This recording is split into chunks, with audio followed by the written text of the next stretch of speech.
Thio avec la tête de Brendan Chardonnay en dedans. Ici c'est vrai, ici c'est vrai, ici c'est vrai, ici c'est vrai. Ouest France et It West présentent toute l'actu du Stade brestois avec David Guézenec, Alexis Xaja et Laurent Frétinier. Un podcast animé par Tom Rossi.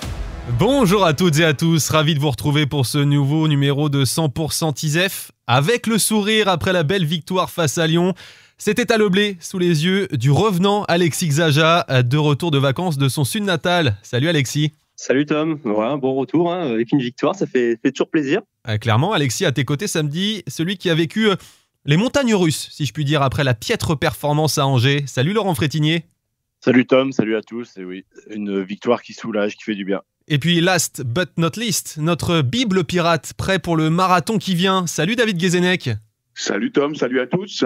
Au menu, messieurs, évidemment Brest qui s'offre le scalpel du Lion avec pour une fois une bonne entame et comme souvent des choix tactiques payants. Focus sur 3 qui ont crevé l'écran. Camara brillant, Doumbia excellent, Ajorc déterminant. À mi-saison, on fera aussi un petit bilan, plutôt satisfaisant. Et enfin, le point noir, les blessés, ça c'est vraiment inquiétant.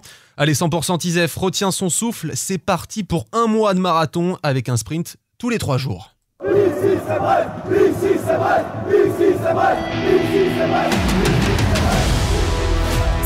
100% ISEF, toute l'actu du Stade brestois. Les Pirates étaient sous pression après leur défaite à Angers. Ils ont parfaitement répondu à l'Eublé avec cette victoire face à Lyon, marquée notamment par, enfin, une très bonne entame de match, Alexis.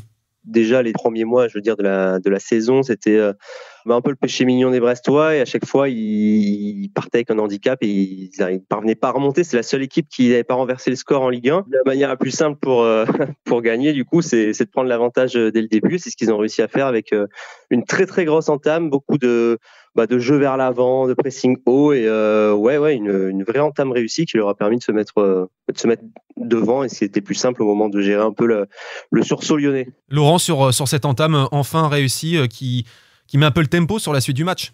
Exactement, ouais. Alors, en fait, c'est une entame réussie parce que les Brestois ont mis les ingrédients qu'ils ont mis beaucoup la saison dernière et qu'ils ont mis sur les grosses performances en Ligue des Champions. Voilà, c'est comme ça qu'ils peuvent faire. Alors, ce qui est étonnant, c'est que personne n'a d'explication sur les entames ratées par ailleurs, parce que Brendan Chardonnay disait, oui, on veut toujours bien démarrer, ça, on est prêt à le croire.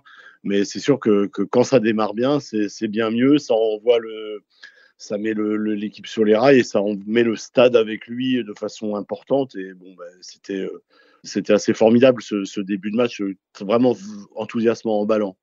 Ce qui est marrant sur ces entames aussi, c'est que Éric Roy, pour une fois en cours d'avant-match, n'aura pas parlé d'entame en disant j'en ai assez parlé comme ça et que ça marchait pas. Quand aussi il s'est abstenu d'en parler et finalement ça marche peut-être mieux ainsi. Autre donnée, messieurs, et c'est ce que va nous dire Éric Roy dans quelques secondes, c'est que les Pirates, d'une certaine manière, ont retrouvé aussi leur ADN. On va l'écouter. Globalement, par rapport à notre expression, on va dire collective, je pense qu'on a été capable de les contrôler, même si tout n'a pas été parfait et même si ils ont eu des situations, parce que voilà, ils manipulent tellement bien le ballon, avec beaucoup de mouvements, que c'est difficile. Mais globalement, le sentiment, ce qui prédomine, c'est beaucoup de satisfaction d'avoir été à la hauteur et d'être capable d'avoir battu cette équipe. Laurent, on peut vraiment parler d'un match abouti face aux Lyonnais. Ça, c'est sûr que c'est un gros match, c'est une grosse performance. Mais oui, comme il dit, l'ADN, c'est ce que lui veut depuis toujours. C'est un pressing haut. C'est le premier. Il parlait d'avoir un premier rideau défensif agressif, des joueurs qui montent sur le porteur du ballon. On a vu un joueur comme Doumbia qui est pas quand même le plus grand défenseur qu'on puisse imaginer. Il était un peu partout. Ajorc a défendu. Magnetti, on a retrouvé un Magnetti qui mord les mollets de tous les joueurs. Et lui, il est déterminant pour ça. Et il est un peu le baromètre de cette agressivité, je trouve, des Brestois quand il fait reculer les équipes, à toujours les harceler. Et franchement, oui, c'est comme ça qu'après, les joueurs offensifs et le jeu peuvent se mettre en place. En fait, on a le sentiment, en voyant ce match, que les Brestois se sont mis enfin en mode Ligue des Champions pour battre leur premier gros du championnat, là, Alexis. Ouais, c'est ça. En Ligue 1, on attendait ce match un peu référence là sur ces derniers mois. C'était C'est la première fois qu'ils battent un top 6. Il y avait eu Nice où ils avaient fait une grosse deuxième mi-temps déjà à Le Blé, mais voilà, ils avaient, comme on l'avait dit, raté l'entame, donc ce qui n'avait pas permis de faire un match abouti de A à Z. Là, en le prenant par le bon bout dès le début, c'est sûr que ça leur a facilité la tâche, et au final, même avec le rebond un peu lyonnais en fin de première période, là, dans le temps additionnel, la réduction du score, puis un but hors jeu, presque l'égalisation, on s'est demandé un petit peu comment ils allaient basculer en deuxième mi-temps. Et au final, non, ils n'ont pas tellement souffert en deuxième mi-temps. Ils ont même eu des grosses occasions avec un but hors jeu de rien aussi. Donc ouais, vraiment une prestation aboutie de bout en bout. David, est-ce que tu veux nous dire un petit mot sur les choix tactiques qu'on pourrait qualifier de payants d'Éric Roy? Oui, c'est-à-dire qu'il a changé un peu son système. Il a mis le même système qu'il avait mis contre Eindhoven, en se disant que c'était un peu une équipe qui lui ressemblait, une équipe capable dans les petits espaces près du but, d'avoir des superbes transmissions. Donc il avait fait un 4-4-2 losange avec Doumbia dans sa position préférentielle, en haut de ce losange dans l'axe, et c'est vrai que ça a perturbé les Lyonnais indéniablement, ce 4-4 de losange. Je pense qu'ils s'y attendaient pas forcément et ça a fonctionné. Je pense qu'ils ont été surpris en début de rencontre. Et toi Laurent, tu me l'as dit avant le podcast, ça t'a plu ce choix tactique? Moi, j'aime bien quand Éric Roy tente des coups comme ça. Moi, je trouve qu'il a souvent une lecture de l'adversaire. Alors, lui et son staff, faut quand même pas oublier il s'appuie sur son staff, mais il s'adapte à l'adversaire et il trouve les positions idoines pour ses joueurs, comme disait David. Doumbia, alors il peut jouer sur le côté, mais franchement en 10, il a rayonné samedi. On m'en parlait tout à l'heure. Moi, ouais, j'aime bien quand il ça. Alors, il a un peu reproché parce qu'une certaine presse, un certain Alexis Zaja avait un petit peu lu ce qu'il allait faire à l'entraînement vendredi. Bon, il a un peu reproché qu'on avait dévoilé le plan, mais Pierre Sage lit pas Ouest France, donc pas de souci, ça a fonctionné à merveille. Et grâce notamment à 3 joueurs qui nous ont donné quelques performances XXL. D'abord l'ancien stéphanois, buteur et chambreur Mady Camara, qui a eu le droit à un très bon 8 dans Ouest France. C'est toi qui l'as noté d'ailleurs, Alexis. Ouais, Mady Camara qui avait été un peu l'homme du début de saison, là, il était en feu en août, à l'époque où l'équipe n'était pas encore totalement bâtie, et depuis, c'est vrai que Mady Camara, même s'il n'est pas excellent, il est toujours là, toujours bon. Mais là, par contre, quand il fait un gros match comme ça, c'est sûr que c'est un match qui lui tenait à cœur face à l'Olympique Lyonnais, son ancien club rival. Lui qui se dit stéphanois de cœur, qui a été formé là-bas, capitaine à Saint-Etienne. Et ouais, c'est vrai que quand il a marqué, il est allé chambrer un petit peu le parquage lyonnais. Il assumait en zone mixte à la fin. Il était, je pense qu'ils ont compris le message. Il nous a dit. Et surtout, il y a cette talonnade sublime là sur le deuxième but pour Ludo Ajorc, qui a une inspiration géniale.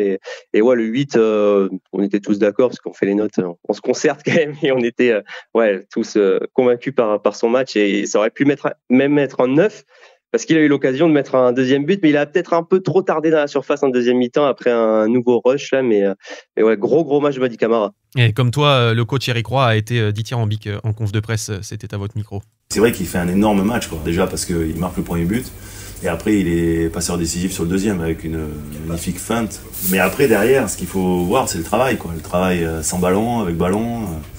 C'est un joueur qui aujourd'hui, je pense, a vraiment progressé sur les 2 dernières années, et qui aujourd'hui est récompensé parce qu'en plus, au-delà de ça, c'est un garçon qui vit pour le football et qui est très sérieux, très professionnel, et il est évident qu'il est amené à continuer sa progression. Alors on verra où, mais il est évident qu'il intégrera forcément des effectifs dans des grands clubs assez prochainement, quoi. Mais en tous les cas, c'est vrai que ce soir, par rapport à ses stats et à son match plein, c'est difficile de faire mieux, quoi. Si je pouvais avoir une dizaine de Mady dans l'effectif, ça serait bien. Il faudrait 10 autres joueurs comme Camara, David. Bon, peut-être pas dans les buts, par contre.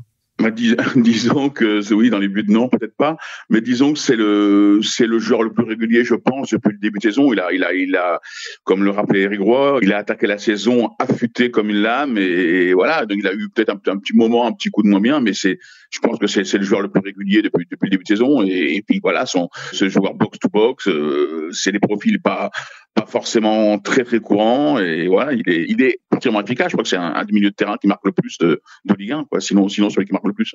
Laurent, Camara, c'est un peu l'archétype du joueur fiable. On compte sur lui au minimum. C'est du moyen bon. Quand il est pas au top, il est quand même bon. Moi, j'adore ce joueur. Clairement, je l'ai découvert vraiment cette saison. C'est l'archétype aussi du joueur moderne, parce que c'est un joueur qui a une grande polyvalence au milieu de terrain. Comme disait David, c'est les box-to-box comme ça. C'est en Angleterre, ils adorent ça. Alors moi, ça m'inquiète un peu quand Eric Roy dit que il est destiné à aller dans un grand club. Tant mieux pour lui, mais j'espère qu'il sera encore là la saison prochaine à Brest. Il a prolongé, mais bon, ça c'est plutôt pour faire gonfler l'enveloppe, on le sait bien. Mais oui, joueur moderne, joueur qui s'adapte justement à tous les systèmes d'Eric Roy, on l'a même vu dans un rôle beaucoup plus défensif à contre-nature quand il l'a mis en 4-2-3-1. Et où il avait un rôle beaucoup plus terne pour lui, mais où il avait été très efficace avec, encore une fois, Hugo Magnetti. Mais bon, là, c'est sûr que samedi, il était rayonnant. Et c'est franchement, ça aussi, c'est emballant à voir. Et c'est les joueurs pour lesquels on va au stade, en fait, moi, je trouve. Je te laisse le crachoir, Laurent, pour parler de l'autre buteur du soir, Ludovic Ajorc. Selon toi, le terme, c'est déterminant. Bah voilà, ouais, déterminant, décisif en fait. 5e but, il s'arrache même si la passe dans l'action, on retient beaucoup la talonnade géniale de Camara, mais il s'arrache et il marque du gauche, il me semble, un pointard là sur le but, son but, c'est franchement, les stats commencent à un petit peu s'élever pour un joueur qui arrive, qui a failli s'adapter. Moi, je l'ai trouvé encore très bon. À un moment, il a un contrôle orienté dans la course. Parfois, il est un peu maladroit avec ses grandes jambes là. Et là, franchement, ouais, il a été très bon. Et on regardait ses stats. Par exemple, en Ligue des Champions, il a pas marqué, mais il a délivré 3 passes décisives. Et c'est ce que disait Camara en disant d'habitude, c'est lui qui nous donne des bonbons. Et là, il était heureux de lui avoir fait cette talonnade. Ce super joueur quand même aussi. Nolan Roux nous le disait lors d'un précédent épisode. Au-delà de son efficacité, c'est un joueur qui est plutôt fin techniquement, du moins qui apporte beaucoup dans le jeu, David, au-delà même de ses buts. On rappelle toujours qu'il succède à Simounier, qui était peut-être un meilleur joueur de tête que Ludovic Ajorc, mais qui avait moins de qualité de pied. Et après, ils ont un peu tous les deux des super qualités de haut but, mais il a un pied pour un joueur de ce gabarit extrêmement intéressant. Pierre Sage soulevait en conf de presse après match aussi que c'est selon lui, un des meilleurs attaquants de Ligue 1. Pour compléter ce que dit David, il parlait de qualité technique au-dessus de la moyenne, enfin au-dessus en tout cas peut-être de Simounier. Contre Lyon, on l'a vu être très bon dans les remises notamment. Laurent parlait du contrôle qui s'amène vers l'avant, mais il a aussi été très bon pour décaler ses partenaires sur l'action de l'ouverture du score. C'est lui qui met d'abord à Aïdara sur le côté, qui décale Aïdara, qui centre. Lui, il frappe, c'est repoussé par le gardien, et derrière, Camara marque. Et il y en a une deuxième comme ça, où pareil, il est servi, il décale proprement sur le côté pour Aïdara qui là cette fois a tenté la frappe, ça allait au-dessus, mais voilà, il arrive aussi à créer des occasions pour ses partenaires par ses passes. Donc c'est vrai que c'est un attaquant hyper précieux dans ce Brest-là. Et avec ce schéma, je trouvais moi avec beaucoup de joueurs autour de lui, ça combinait beaucoup et ça le mettait bien en valeur. Et puis quelques mots pour finir sur l'aspect individuel, sur Kamori Doumbia, intenable samedi. Bon, pas aussi régulier qu'on l'aimerait, mais très apprécié par son coach. Je l'avais trouvé bon, par exemple, quand il avait joué en Coupe d'Europe et qu'on l'avait mis sur un côté. C'était à Prague notamment, il n'avait jamais joué sur le côté. J'avais dit 2-3 joueurs avant le match, je pense peut-être sur le côté, qu'est-ce que t'en penses? Moi, du moment que je suis sur le terrain, il me dit, vous me faites jouer où vous les coachs. Donc ça, c'est magnifique. Bien sûr qu'on peut parler de sa capacité à gérer le ballon, à être techniquement d'un niveau supérieur. Mais c'est surtout aussi dans la gestion sans ballon, quoi. Il comprend pour défendre, pour aller presser, pour où se placer. Et on ne croit pas comme ça, mais il est très leader en plus. Parce qu'à l'entraînement, il parle, il remplace les mecs. C'est pour ça que j'appelle le président du Mali. Parce que c'est vrai que tous les Maliens ont une grande admiration pour lui. Et dès qu'il rencontre des adversaires, c'est vrai qu'ils viennent tous autour de lui parce que c'est un peu le papa, quoi. Alors, petit papa, mais le papa.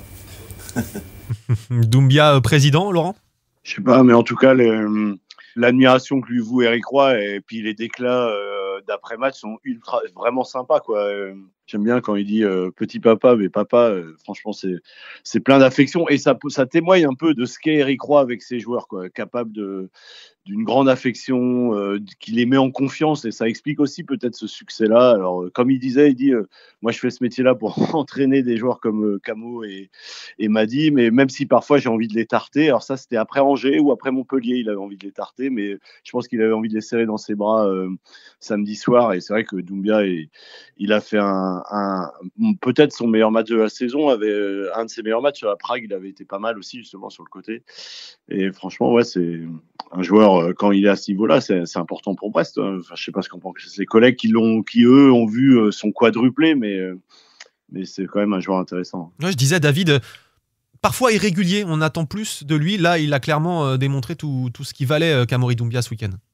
Il a démontré aussi la somme investie sur lui, parce que c'est un joueur à gros potentiel, mais qui peinait à le montrer cette année, qui pêchait un peu par irrégularité. Après, il n'est pas non plus titulaire régulièrement, donc c'est pas simple de s'imposer quand on n'est pas toujours titulaire, loin de là. Mais oui, là, il est clairement monté, il a monté le curseur.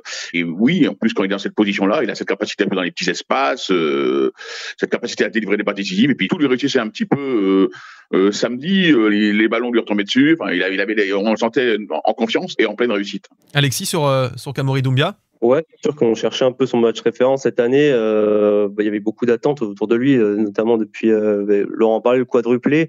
La deuxième partie de saison, il était resté en fait dans ce rôle aussi de remplaçant, de super sub qui rentrait.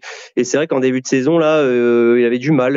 On sait qu'il s'était blessé à la cheville durant l'été, mais il y avait eu cette entrée à Monaco qui avait été bonne, où il avait un peu impulsé un renouveau pour Brest, mais il lui manquait ce gros match. Et là contre Lyon, c'était son.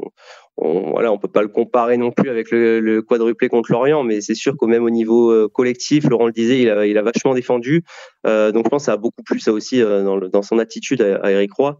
Et en tout cas, c'est une bonne nouvelle si il y a un bon Kamori Doumbia qui revient pour Brest là dans cette deuxième partie de saison. Donc messieurs, ce week-end, on a eu des joueurs qui ont excellé, un ADN retrouvé, et tout ça, comme par hasard, c'était à Le Blé.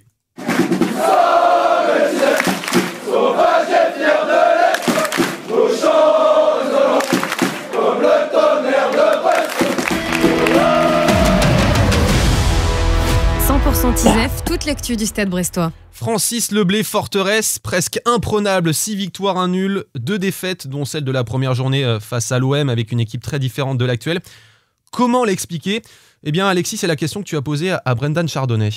C'est un tout, on se sent bien ici, le public arrive à mettre une atmosphère très dure, on va dire pour les adversaires n'aiment pas venir ici.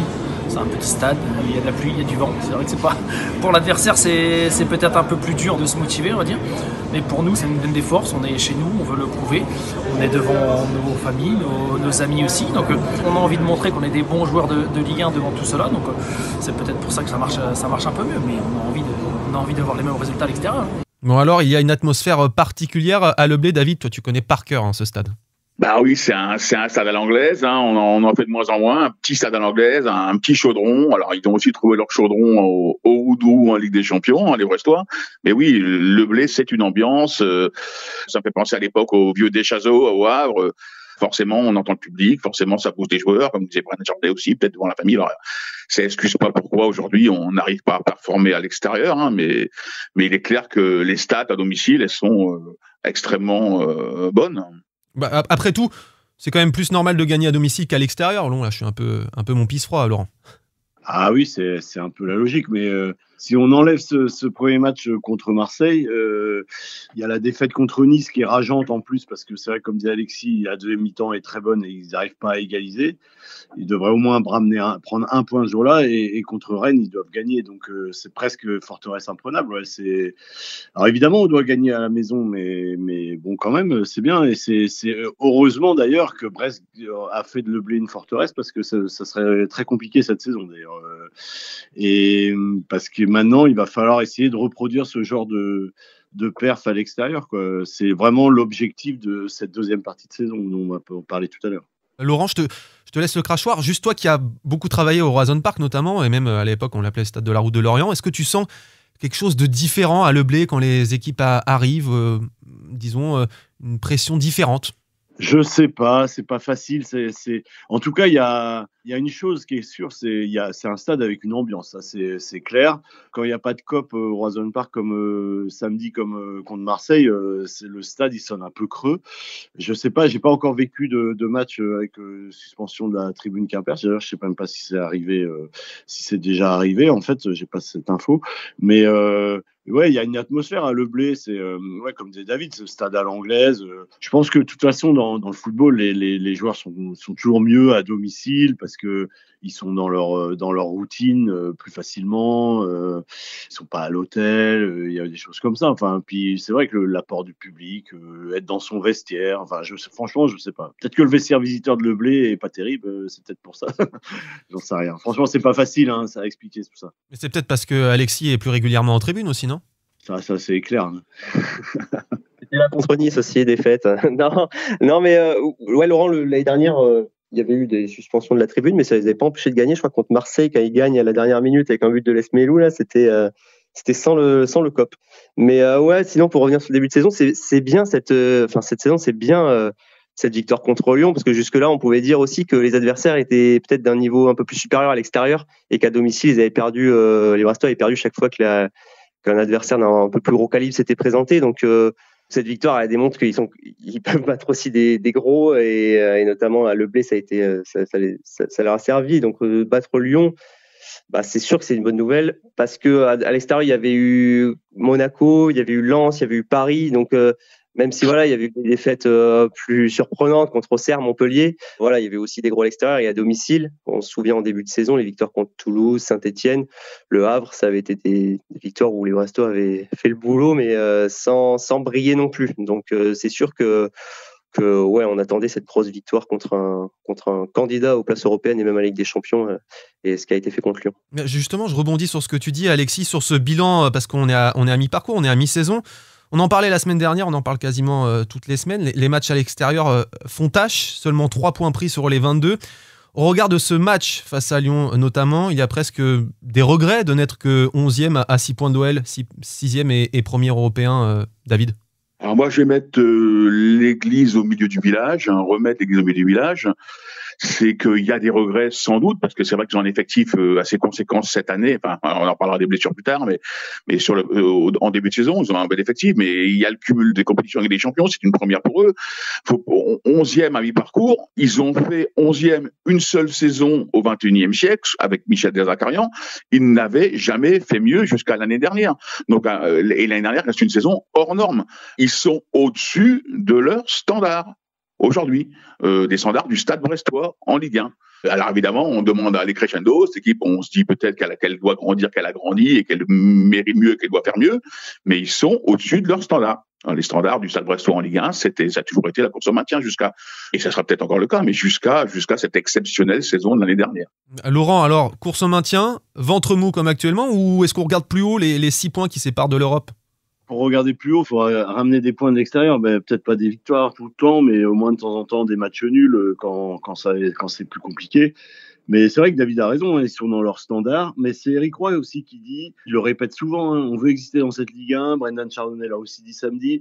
Donc exister dans cette Ligue 1, c'est regarder vers le haut, mais pas facile de regarder vers le haut avec un tel calendrier.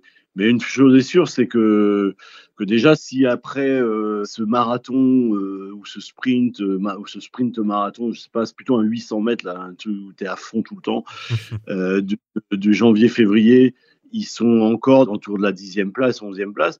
Là, peut-être qu'on pourra voir vers le haut, mais pour l'instant, ils sont dans leur standard, c'est pas plus mal. Et c'est pas si loin derrière encore, quoi. C'est la victoire d'Angers. Je pense que pour les candidats à la descente, j'ai l'impression qu'on a trouvé les deux candidats avec le Montpellier et sans doute le Havre. Après, pour la place de barragiste, ça va batailler encore, donc méfiance. Il y a 6 points d'écart avec le premier barragiste Saint-Etienne, à égalité de points avec Nantes qui est juste au-dessus. 6 points d'écart avec le haut, 6 points d'écart avec le bas. C'est plutôt satisfaisant, non, Alexis ? Ouais, mais ce qui est compliqué avec Brest, là, ces derniers temps, c'est qu'on a l'impression qu'on peut faire un bilan différent après chaque match. Contre Angers, on était plutôt pessimiste. Contre Nantes, avant la trêve, plutôt optimiste. Et là, c'est vrai que ce match contre Lyon, il change encore une fois la donne. Là, c'est vrai que à mi-parcours, finalement, c'est un super un bon début de saison quand on prend en compte la Ligue des Champions, comme disaient David et Laurent. Donc, mais c'est la particularité de ce championnat, c'est qu'il est très très serré et les Brestois peuvent se retrouver à 3 points des places européennes ou 3 points de la place de barragiste très rapidement. Donc, c'est sûr que finalement le bilan, on pourra plus le faire à la fin du mois de janvier, voire février, après la fin de ce marathon, où on se dira, hormis exploit à nouveau en Ligue des Champions, les Brestois passent et ça alourdissent le calendrier encore, mais où une fois que la Ligue des Champions sera passée, a priori, Brest aura plus d'énergie, tout ça, pour vivre une fin de saison plus sereine, si il ne se retrouve pas dans une position un peu en danger en bas de tableau à ce moment-là. Bon, globalement, tous les 4, on est plutôt positifs. Brest est à sa place. On sera beaucoup moins positif. Dans quelques secondes, on va parler des blessés.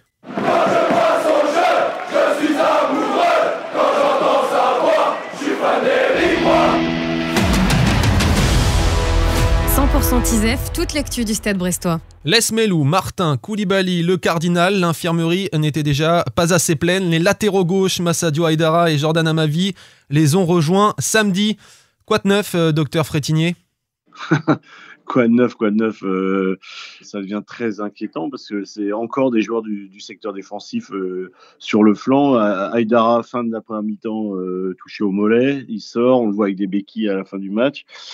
Et Amavi, qui n'avait pas fait une mauvaise entrée, il fallait se mettre au niveau d'un match comme ça alors qu'il a très très peu de temps de jeu, qui était pas mal, mais bon, je sais pas, musculairement ça a lâché aussi. Il se tenait derrière la cuisse, ça a l'air d'être l'ischio. Donc en plus, c'est des pépins musculaires, ils seront pas rétablis tout de suite. On aura peut-être des nouvelles demain en conf de presse sur l'état des joueurs. Hein. Ils auront passé les examens aujourd'hui, on verra, mais bon. C'est comme dit Eric Roy, comment il fait l'équipe mercredi, parce que ça, ailleurs, on est parti pour les matchs tous les 3 jours. Donc comment et ça va commencer à être perturbant. Alors il y a quand même des retours qui ont l'air d'arriver. On va voir. On espère que Soumaïla Koulibaly, qui est revenu au club en fin de semaine dernière, soi-disant en étant apte à s'entraîner, on va voir ce qu'il en est. Julien Le Cardinal, il est dans une semaine de réathlétisation, donc il pourrait peut-être prétendre samedi à être sur le banc. Tout ça, il y a beaucoup de points d'interrogation, et pareil pour Lesmelou, points d'interrogation. Donc c'est vrai que l'infirmerie est bien pleine. Je parle même pas de Jonas Martin qui passe pas pour tout de suite, et encore moins de Bradley Locaux. Il y a plus de latéraux gauche, ça c'est sûr. Ouais, donc il y a urgence à recruter. Grégory Lorenzi, tu avais annoncé, David, vouloir 1 ou 2 joueurs hybrides. On vous a demandé votre avis, chers auditeurs, sur Facebook. Quelle est selon vous la priorité? Sans surprise, vous êtes 67% à souhaiter un latéral gauche, 16% à un joueur polyvalent, style Fernandez, 10% à un milieu défensif. Je ne vous donne pas les autres postes, c'est famélique. Pour Eric Roy, clairement, il faut donc un latéral gauche de toute urgence. Ce sera un vrai casse-tête ce mercredi pour le match de Coupe de France face à Nantes. Il faut un joueur pour mercredi, là. Tu peux pas trouver un joueur pour mercredi, et puis même pas pour le samedi d'après, parce que quand il fait venir quelqu'un, il faut qu'il s'entraîne, souvent c'est un joueur qui n'aura pas trop joué. Tu vois, Laurel Henry, je pense pas qu'ils vont nous prêter Mendy, je pense pas qu'ils vont nous prêter Tavares ou PSG non plus, donc ça va être un joueur qui sera en manque de temps de jeu, qui aura envie de se relancer. Et Eric Roy, est-ce qu'il peut quand même compter sur Zogbe contre Nantes, David? Disons qu'il n'a pas, de toute façon, il n'a pas le choix. Il n'aura pas de joueurs avant, je pense, sous 3 jours, qu'il soit qualifié, et puis savoir ce qu'il cherche. Est-ce qu'il cherche vraiment le latéral gauche aujourd'hui? Évidemment, c'est peut-être la tendance à changer, ou un joueur polyvalent qui pourrait jouer à gauche et axial ou milieu défensif. Trouver la perle rare, ça va quand même pas être simple. Hein. On sait que tout le monde sait aujourd'hui ce qu'il cherche. Puis voilà, ça va être sans doute, comme il disait, des joueurs, peut-être un joueur en manque de temps de jeu parce qu'il n'y a pas d'autre solution, ou est-ce qu'ils raisonnent en anticipation pour l'année prochaine? Là, pour le moment, ils n'ont pas le choix. Mercredi, ils n'ont pas le choix. Zogbe jouera ou à droite ou à gauche, parce il n'est pas exclu qu'il joue à droite et que Lala joue à gauche, ou alors il garde Lala à droite et Zogbe à gauche. Tout est possible puisque ce sont deux schémas qui ont déjà été utilisés. Mais oui, je vois pas aujourd'hui, mercredi, comment il fera autrement qu'avec Zogbe et Lala, mais qui peuvent très bien faire le boulot ponctuellement. Le problème aujourd'hui, c'est d'avoir un relais, un deuxième latéral derrière. Après, on peut imaginer quand le Cardinal revient et puis je vais à droite et Lala joue à gauche. Il y a pas mal de choses encore imaginables malgré tout. Et d'ailleurs, plus globalement, est-ce que Roy a les moyens de faire une large revue d'effectifs contre les Canaries, Alexis? C'est compliqué vu le nombre d'absents et déjà en défense, il n'y a pas beaucoup de choix, sachant qu'il y avait déjà plus que 2 défenseurs centraux pour 2 places, puisqu'il avait parlé des jeunes, Raphaël Le Guen, Paris Sirier, qui étaient à son sens pas encore au niveau pour être même dans le groupe parfois. Donc ça paraît compliqué de les voir alignés, mais en défense c'est à flux tendu. Au milieu de terrain, il n'y a pas non plus un choix énorme. C'est plus en attaque en fait où il y a des Ibrahim Salah, Roman El Castillo là qui était sur le banc. Mais ce qui est inquiétant, c'est derrière. Et là, c'est parce que les 2 postes de latéraux c'était déjà un peu tendu pour cette saison-là avec autant de matchs. Alors là, s'il y a même plus de latéral gauche titulaire, c'est vrai que c'est un petit peu inquiétant sur ce coup-là. Qu'est-ce qu'on fait, Laurent, contre Nantes? On va dire le premier match de ce 800 mètres ou marathon. On le lâche, on met des jeunes de la Youth League. Et qu'est-ce qu'on fait? Je pense pas qu'il mettra les jeunes de la Youth League. Il y avait Le Guen là, dans le groupe samedi. Je pense qu'il y aura peut-être 1 ou 2 jeunes parce que si là il y aura plus aucun défenseur sur le banc, ils sont tous alignés. Alors il y a aussi une autre solution qu'il a fait lors des matchs amicaux en Italie, Eric Roy, c'est Mathias Pereira-Lage latéral gauche. Alors je sais pas si ça avait été une bonne expérience. David pourra peut-être nous dire, mais il y a cette solution-là aussi. Mais autrement, il y a très peu de solutions. Je pense qu'il va juste faire tourner un peu. Je pense que Romain Fèvre va jouer, que Mathias Pereira-Lage va démarrer. En revanche, les solutions, elles sont très très minimes. Alors lâcher un match, c'est pas trop. Je vois mal un footballeur professionnel à le play lâcher un match. C'est pas le joueur en plus des Brestois. Mais oui, c'est compliqué. Et comme dit David, c'est vraiment une perle rare de trouver un joueur qui conviendrait tout de suite. Et surtout, comme disait David, c'est maintenant qu'on sait que le Stade Brestois a ces besoins-là, les prix augmentent. Et d'autant plus aussi qu'on sait que le Stade Brestois va toucher l'enveloppe pour Brassier. Donc, plus l'argent de la Ligue des Champions, ça ne sera pas des joueurs à 700 000 euros, quoi. Pour me dire, oui, Mathias Pereira-Lage a été utilisé déjà à latéral gauche et c'était pas mal du tout. Il a aussi l'option de faire descendre Fernandez d'un cran aussi et le mettre dans l'axe de la défense, puisqu'il peut jouer ce poste. Il peut aussi jouer latéral droit. Fernandez, il a encore, évidemment, il n'a pas pléthore de joueurs, mais il a encore des solutions. En attendant, en effet, évidemment, un ou deux joueurs qui vont arriver. Et sur le match du FC Nantes, je disais lâcher, évidemment, en termes provoquants, disons. Mais c'est toi, David, je me souviens, qui m'avais dit qu'un peu cette Coupe de France était un peu cette épine dans le pied. On imagine mal Brest avec ce parcours européen aller jusqu'en finale de la Coupe de France. Alors, est-ce qu'on s'en moque pas un peu de cette coupe-là ? Je te l'ai dit que c'est une épine peut-être dans le pied il y a quelque temps, mais je pense que s'ils avaient perdu Lyon, oui, il fallait peut-être lâcher l'affaire.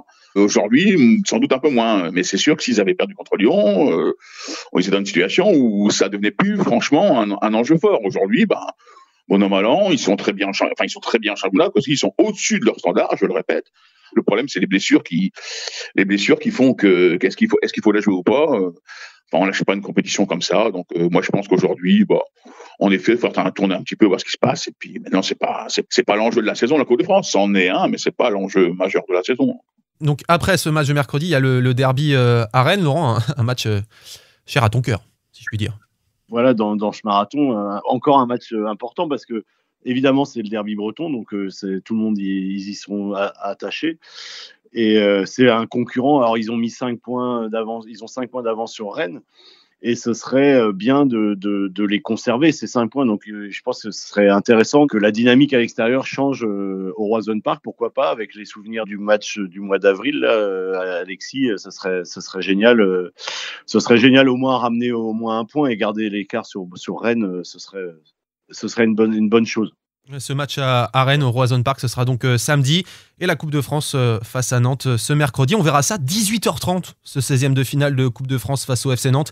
Pas hésiter à programmer les matchs encore plus tôt en semaine. Encore un horaire idéal pour nos amis supporters. Bref, merci Alexis, David et Laurent. On se retrouve lundi prochain pour débriefer le derby à Rennes, justement, avant le retour de la Ligue des Champions contre le Shakhtar Donetsk. Bonne semaine et bon match au pluriel.